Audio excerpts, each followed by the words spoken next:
នៅពេញចុងរុកចិត្តអូនសប្បាយអស់ក្តីខ្វល់ខ្វាយជួបជុំបងប្អូនឱកាសមកដល់រំលែងចុងបងក្រមុំស្រុកស្រែស្ងួនចេះរួមគ្រប់គ្នា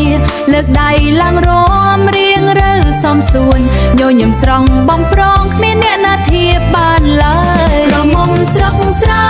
រំវងសប្បាយលើកដៃឡើងរំគុំណៃអៀនខ្មាស្នាថ្លៃទុំទួងផាប់ផាប់សំលេងស្គរដៃ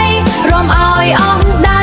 រំអោយអស់ជើងចង្វាក់រំវងរំក្បាច់សារវ័នអ្នកណាមិនរំពិតជាស្ដាយក្រោយមិនខានអាយបាក់សំពត់ហូររំក្រមៀចង់កេះក្រមុំស្រុកនេះស្អាតបែបធម្មជាតិមិនបាច់ផាត់មុខក៏សម្រងល្អឆើតកំឡោះមកក្បែរឈរញ័រជើងទៀតតោះបងចេញម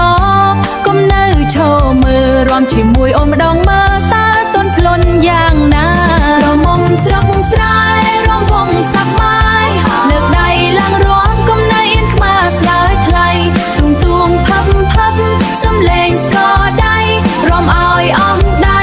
រំអោយអស់ជើងចង្វាក់រំវងរំក្បាច់សារវ័នអ្នកណាមិនរំពិតជាស្ដាយក្រោយមិនខាន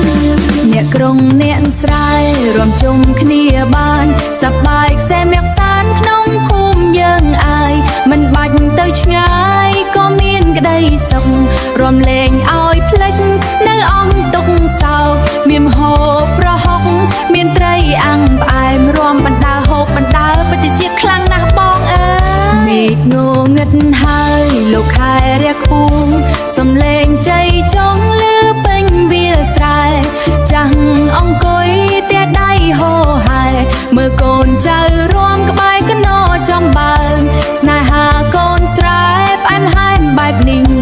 រំវងមិនចេះជឿនគឺរំវងខ្មែរយើងរំអោយអស់យប់តើតែភ្លឺតែម្ដងមិនបាច់ចង់មកសុំត្រឹមសប្បាយក្រមុំស្រុកស្រែចិត្តទូលាយណាស់បើបងស្មងពិតកុំដើរចេញឆ្ងាយឆ្នាំក្រោយជួបគ្នារំវងភូមិយើងថែរក្សាទំនៀមទម្លាប់ឲ្យរុងរឿងជានិច្ចសំឡេងស្គរវាញាប់ទៅហើយកាត់ដាច់មួយខាងអរគុណបងវីស្គរឆ្នាំក្រោយមកលេងភូមិអូនទៀតណា